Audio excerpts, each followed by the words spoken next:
Hi, everyone. Lovely to be here and to join you, and also to hear the previous talk. It's fascinating how much is going on around the world, and I have so much to learn from you. So today, let me see if I can share this now. Okay. Well, we are actually very excited to learn from you. Charlotte we brings us quite an interesting and unique project. And if you allow me to say, Charlotte, quite refreshing also on your approach, also with Valentino and the Factum Foundation. The patient in for the cases are the AaltoSiilo in Oulu, which is Aalto's first industrial site. And Charlotte will be presenting the revival and transformation. Charlotte, I will give the stage to you. You are set. We see your screen. You're ready to start when you Well, wish. thank you. I actually updated this presentation a few minutes ago because so much is going on in Oulu at the moment. So there are a few slides. You'll see what's happening up there. Adam and from Factum Foundation is in Oulu at the moment, and it's the beginning of the year of Oulu as the European Capital of Culture 2026. So there's a lot happening there. Please. So this talk I've called Silo Dreaming because it refers to a comment that was made by Eric Mendelsohn about the silos in America and Buffalo. And I really wanted to start going back a little bit because I think to make sense of a building's present, and imagine its future, we really need to understand its past. And I'm an architect, and I've developed a method of working which I call geoarchaeology, which uses both geology and archaeology. So an understanding of literally the earth on which a building sits, but also the way in which humans occupied a building in the past in order to develop an architecture. So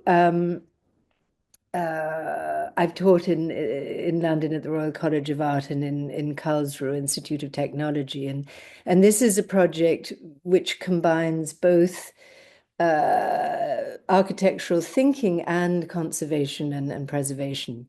So to go back to when architects were really becoming very interested in radical silo buildings, the buildings that were developing in Buffalo at the end of the 19th century, so in the from the 1860s onwards, they were radically breaking with European tradition. They were these huge sort of blank structures originally in timber and iron, and then in concrete. And um, uh, writers at the time thought they were terribly ugly, but architects saw them as this fantastic, liberating break with the historic past. So everyone was looking at them, from Gropius to Corbusier to Moise Ginsberg, Bruno Taut. None of them had actually gone to America to look at these things, except for Eric Mendelsohn, who went there and photographed them. And he wrote to his wife in a letter, "Everything else so far now seemed to have been shaped interim to my silo dreams." And the sort of irony is that the modernist dream became our nightmare. And it's very interesting because the silos were really the beginning of capitalism. You know, these huge silo structures were used to hold grain and or other contents and release them to control the market. So it was the beginning of the futures market, and it was the beginning of capitalism as we know it. And then to move forward to Finland, which only became an independent country in 1917. It was first Swedish and then Russian. Um, Finland then was as poor as Namibia. Um, so and the only real natural resource it had were trees. So everything was built on that. Namibia at least had sort of precious minerals and so on, but in Finland it was trees, and so we're right at the top of the Bothnian Bay, next to the Arctic Circle. And the factory that Alvar Aalto designed in 1931 was actually commissioned by an Englishman, and it was used to produce cellulose for newspaper printing in the UK.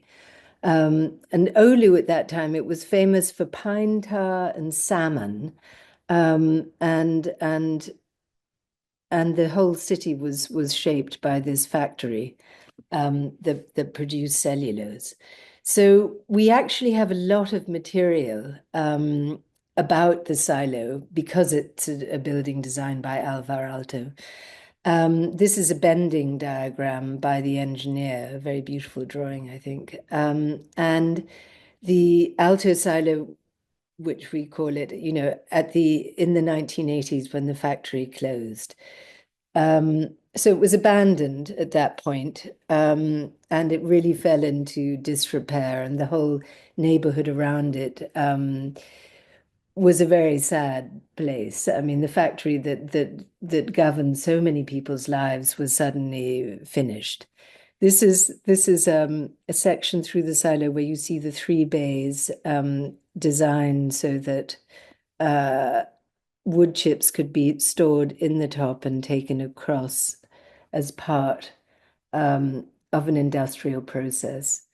And it's extraordinary to have this kind of documentation about an industrial building of that time. I mean, very little for most industrial complexes remains, but here we have models and drawings and even color schemes that were developed for the treatment of some of the concrete structures.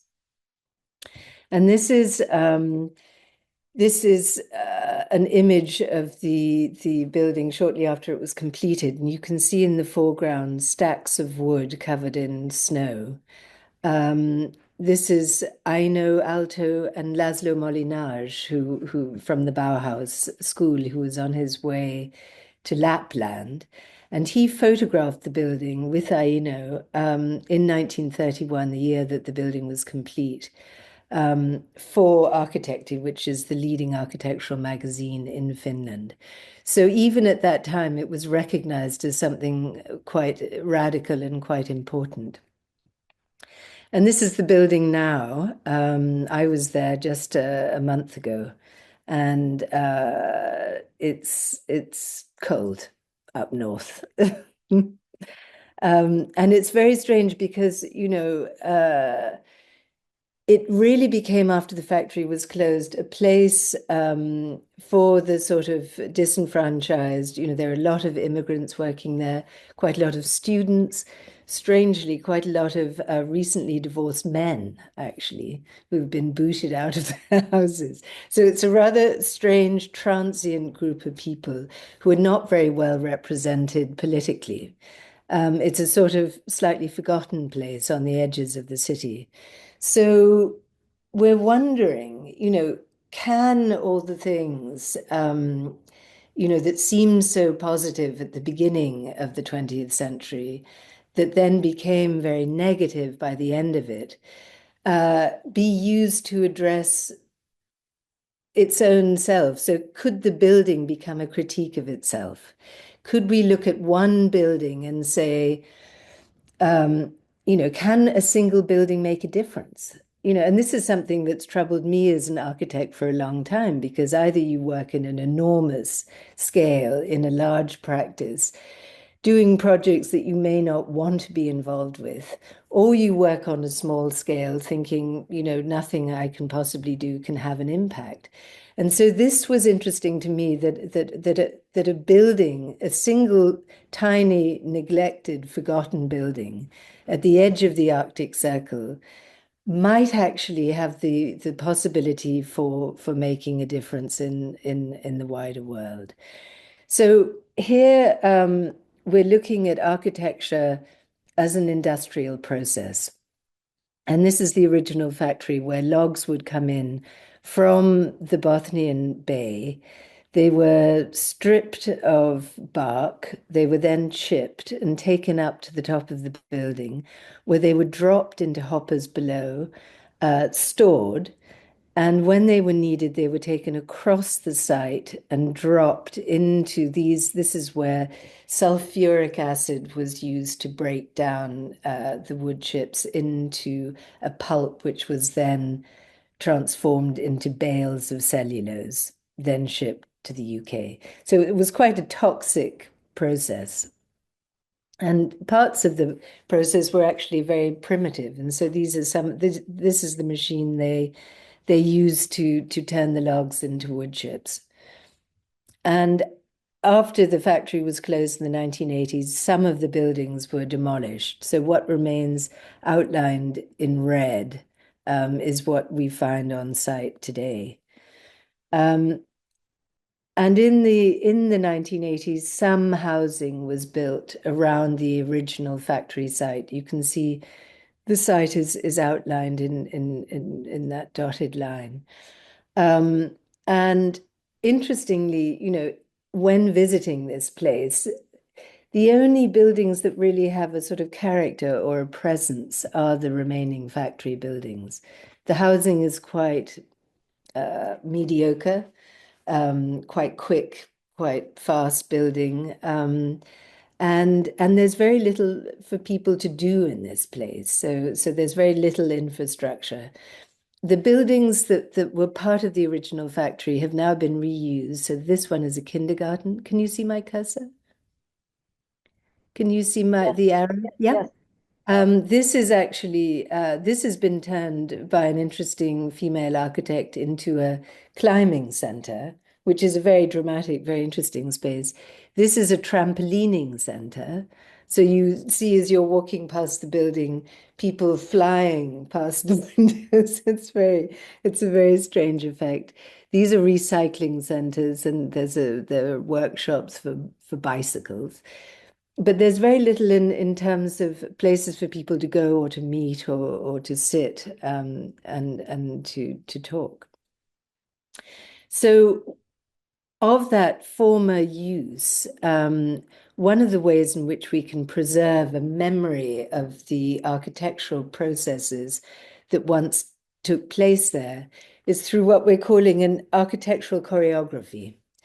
So we're bringing or we intend to bring people into the building in the future following the route that the wood chips once took. So bringing people in, and this was the bucket lift that originally took wood chips up to the top of the building to distribute them on conveyor belts, and then they would be dropped and taken through to the next phase of the industrial process. And we'd like to follow that sort of ghost route with people so that you bring people right up to the very top where there are these incredible views over the Bothnian Bay. And then through one of the bays, through a staircase that weaves through the structure, they could filter down to the main space where events and performances can take place. So this drawing shows in red the interventions that allow the building to go from an industrial process into a space for humans. And here you can see a section of that building uh, as we hope to use it in the future. So at the very top is the tar bar, and then this concrete staircase weaves through the existing concrete structure uh, as an exhibition space, bringing people down to the ground floor where performances and events can happen. This is an existing mezzanine level which can be used by the audience. And this where the chips once exited becomes a way in and out for people. And what we're trying to do is to This is the building as it was when we first found it, which was it was quite damaged. It was quite abandoned and neglected, and it had been sort of squatted, and people had broken in, and various things had happened at various points. There were people who tried to save it, but it felt like a very daunting task, I think, and it does for us too. But what we wanted to do, and Factum Foundation, who are the partners on this project, are very involved in the recording of cultural heritage as part of its preservation. So it was very important to us to scan and to record using photogrammetry the building as it was when we first found it. These are various stages of adapting it for use as a space for humans. And here you can see some of the junctions Aalto made between the concrete frame and the metal hoppers using these sort of flexible joints. This allowed the hoppers that received the wood chips from above to move, and as the wood chips were shifted and as they sort of discharged the chips onto the conveyor belt on the ground floor. And this, we're keeping these details as part of the future use of the building as a way to weave a web that allows people to see what happens below while it being a space that meets health and safety regulations. So each element of the building we want to preserve where we can and to reinvent for its new purpose. You can see how damaged the brickwork was. This is where the AaltoSiilo met the neighboring building, which was an earlier part of the process where the trees were stripped as part of the industrial process. This is the Okay, building now. open it. Yes. This is Yeah. Alti in the silo with the theatrical curtains that we've now put in place. So it's been quite a long process, but we've now brought the space. We've installed underfloor heating, put concrete floors in, and are in a position where we can use the building for public performances. So what I wanted to talk about here was how you can look at restoration as a sort of conceptual intervention. And one of the things that we discovered when we first entered the building was, one of the most dramatic views that you don't anticipate from outside is looking up through the hoppers to the top of the building. And there are these little pinpricks of light, which were formed as the building was first constructed. So it's a very dramatic building. It's 10 centimeter thick concrete, 28 meters high, and it was cast in situ. So there was shuttering that was put together, held apart by wooden pegs, and the wooden pegs were cast in place and just left there. And over time they rotted away, which has left these little piercings in the building, which is very, very beautiful and very dramatic when you're there. And there's a wonderful quote by Oscar Wilde. We're all in the gutter, but some of us are looking at the stars. And there was something about that resonated with this building where, the optimism of trying to do something with an almost impossible space. This is looking up.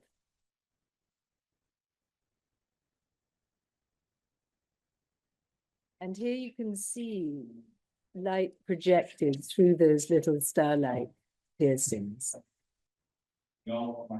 So we really didn't want to lose that, but at the same time, these holes were letting water into the building. So we decided to fill those holes with glass pegs to preserve that those little elements that showed how the building was conceived of, how it was constructed, how it changed over time, how it deteriorated, and then how it was restored. So through this single gesture, we can show all these different aspects. But here we're making 400 units, which are going to be glass plugs for a project that we're doing with Charlotte Skene Catling in Finland, to basically transform Alvar Aalto's silo, the cellulose silo. And these are going to plug the wooden pegs that were used to separate the concrete when they cast it. The concrete's 10 centimeters thick. And what we want now is the light to come streaming through the glass peg holes. So then these are the pieces that we constructed. So we made a flange with a glass rod and used that to fill the holes. This is the... Yeah, let's go.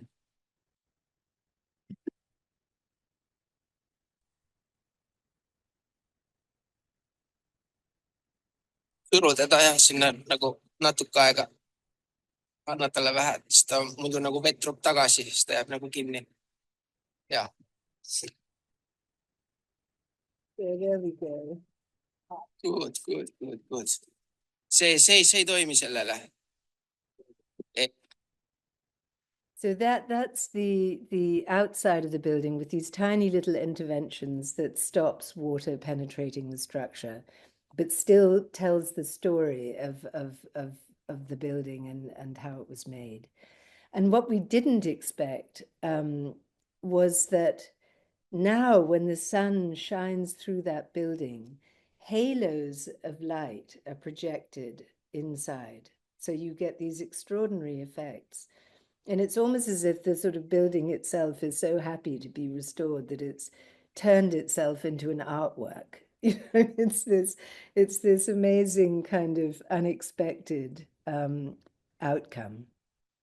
We're also looking at other innovations. So using a material called acrylic 1, which was historically used since the 18th century as a sort of stone substitute.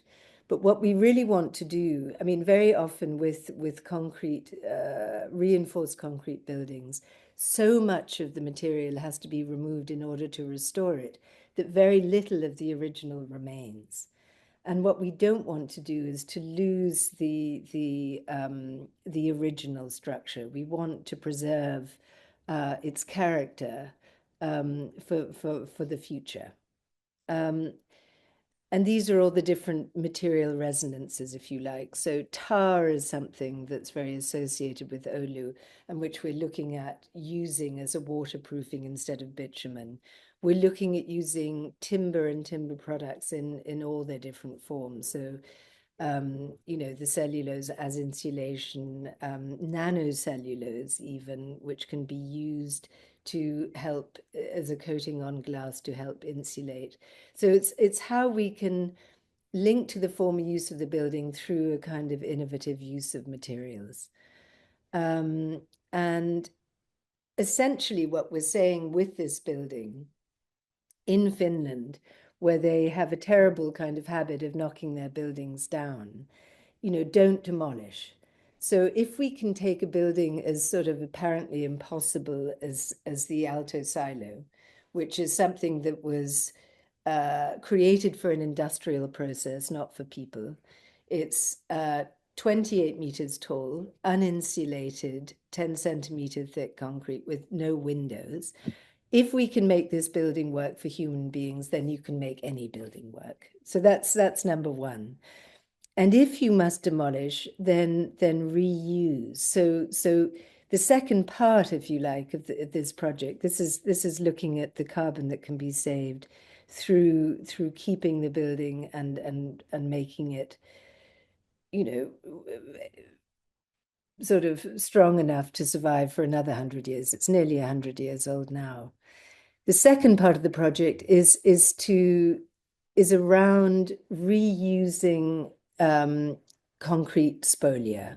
So if buildings have to be demolished, we're suggesting that instead of being reduced to dust, they're cut up surgically into large pieces that can be used as building blocks.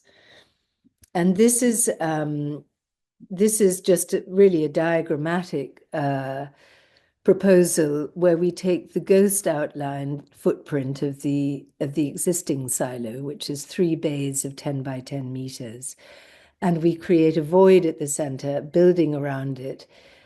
We create a sort of public square, an amphitheater, and a garden, and then we create structures to enclose that. And this is the idea of concrete spolia, which is an ancient process of reusing large parts of former buildings in a new construction. And we want to develop a protocol for doing that with concrete. And this is really identifying the different parts of that process. So what we're saying is, obviously, cast reinforced concrete is not going to behave the same once you cut it up and reuse it. So we're working with engineers at the moment to see how you adapt and how you resize and restructure to compensate for the fact that you're cutting and reusing. We're also looking at logistics. We're looking at cost. We're looking at every aspect of making this process work, how it sits within a political structure, and how you pay for it.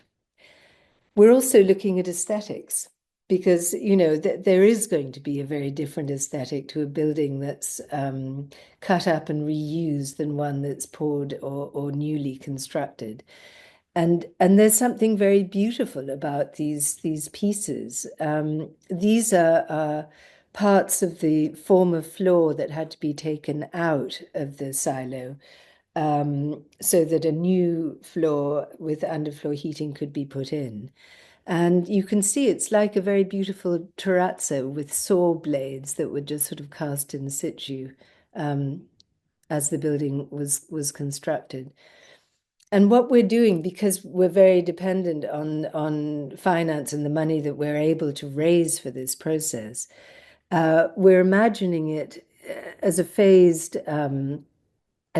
process, starting with the first part of the construction as a sauna.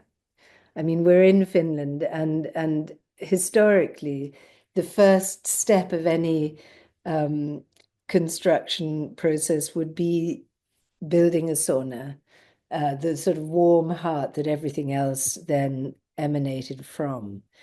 So this is our idea of how the sauna might be constructed from spolia or pieces of waste concrete.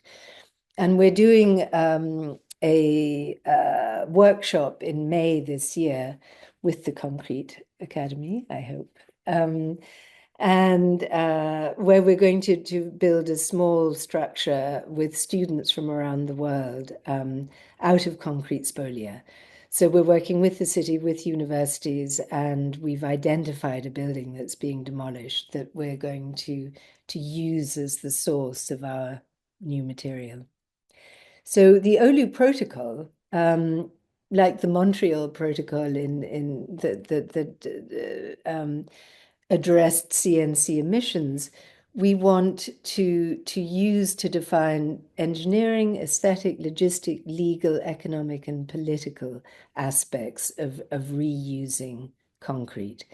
And what we're really trying to do, I mean, what's interesting about Oulu, which is, the largest northernmost city right near the Arctic Circle, it's small enough that we can have direct conversations with the mayor about this process, and to engage people at all levels of the city governance.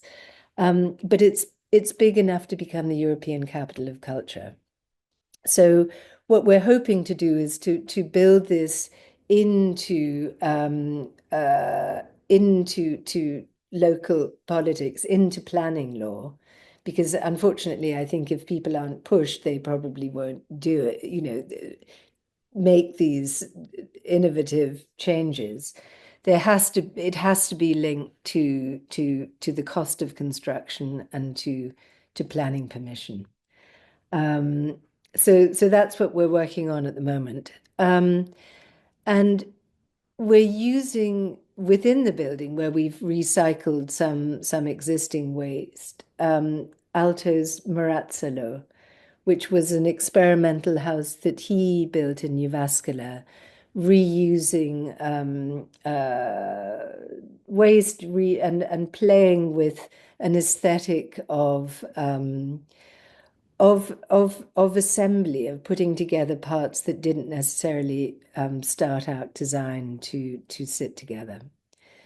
So with waste material on site, we created with wonderful students from the vocational school in Oulu. This floor.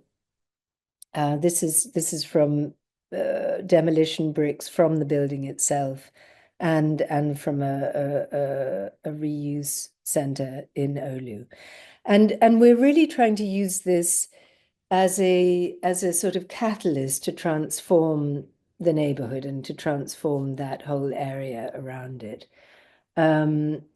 So what we're doing on the site is very much led by the events that that take place within the building. So very often there are a few examples of silos that have been converted into cultural centers at vast expense, and all the work is done, millions are poured in, and the events take place at the end. But this has sort of been the other way around, where we have led the whole process with the artists and the events that take place within. These are the wonderful Screaming Men, and the man who conceived of this sort of slightly punkish group of screaming Finns actually worked in the silo himself when he was 17. He worked there, his father worked there, and his grandfather worked in the old factory. I have to play this to you because it's rather wonderful. And we put together this performance with the Screaming Men and a flamenco artist from Madrid, a very radical flamenco artist who formed this unlikely bond.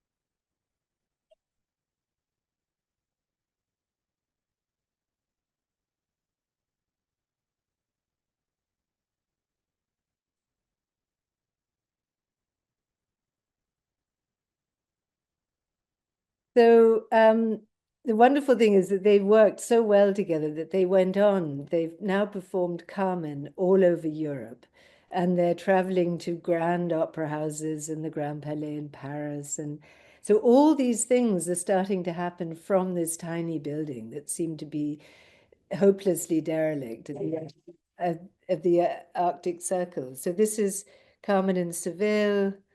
And this is another performance that we did in 2024, where we had performers and circus acrobats who turned the building. All of them are responding to the building in some way. So they're turning the building into a sort of canvas. Another group called Transistor turned it into a musical instrument where the building itself became a sort of percussive tool. This is the sun in the background. It's rather amazing. So these are all sorts of events that we had last year. We're now working with the New European Bauhaus and universities all over the world. These are some of the projects that have come directly out of this. This is an ongoing collaboration that we have with the vocational school who have redone all the windows within the building.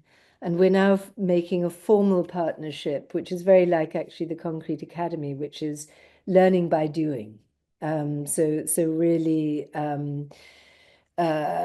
having live experience rather than a kind of hands-off learning.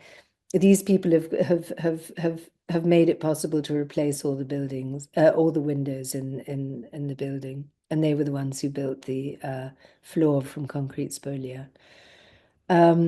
We've shown the building in various places, and now this is European Capital of Culture, and the first event is happening as we speak. So this is our wonderful engineer who happens to be not only a specialist in concrete, but also in ice. So he built our he built us a sauna out of blocks of ice. And part of that ice was sort of stolen for the inauguration and turned into musical instruments.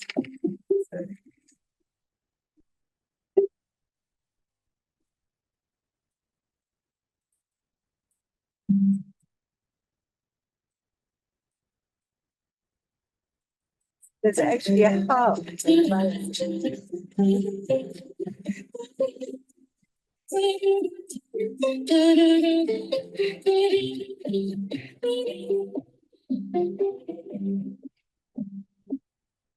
So this is our little ice sauna that Seppo built, and it's a bit shaky this way, but Yeah. This is amazing. Fantastic, sir.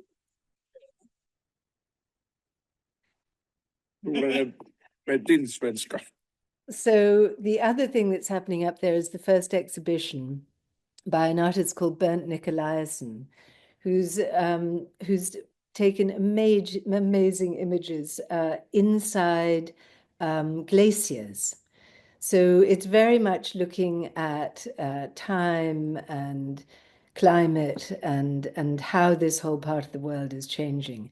And one of the things that's very interesting that we've discovered as part of the research that we're doing into the concrete and into the way a lot of these industrial buildings were constructed is that many of them this far in the Arctic North were constructed without foundations, because it was assumed that you know, with permafrost, that the ground would remain frozen, and that foundations wouldn't be necessary. Now, of course, the permafrost is melting. So a lot of these concrete buildings are in a very, very fragile and vulnerable state. So this is a huge area of research that really needs to happen. And how, you know, in these sort of circumstances, these buildings can be looked at and preserved or shored up. And if not, what happens? You know, so this is an area that we're very interested in looking at, and hope that other people will go into in great depth. This is just the installation that's going on now in the BBC filming the team this morning.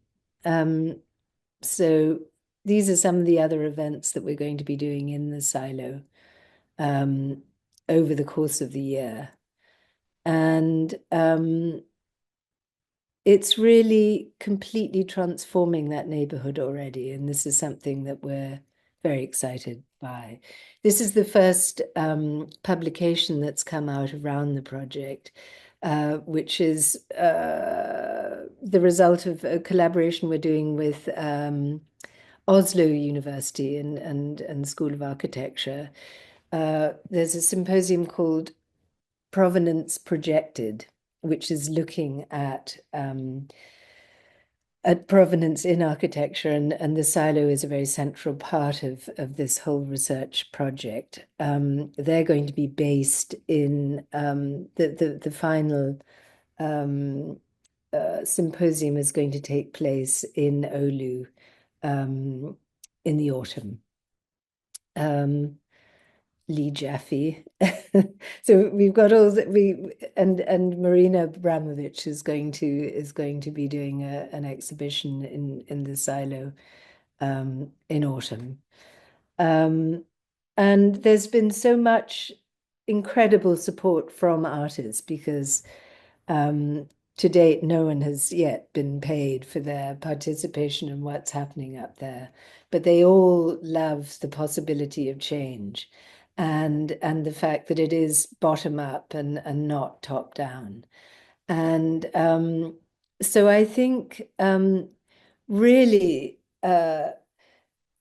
speaking as someone, as an architect and as someone who sometimes despairs with the world, there's something wonderful to be part of a project that feels so optimistic, where you really do see how one tiny little building, at the edge of the world can have an impact and can actually trigger lots of other people doing things that they might not have done otherwise.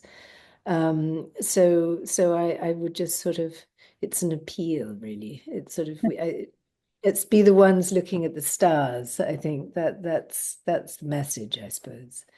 So thank you very much.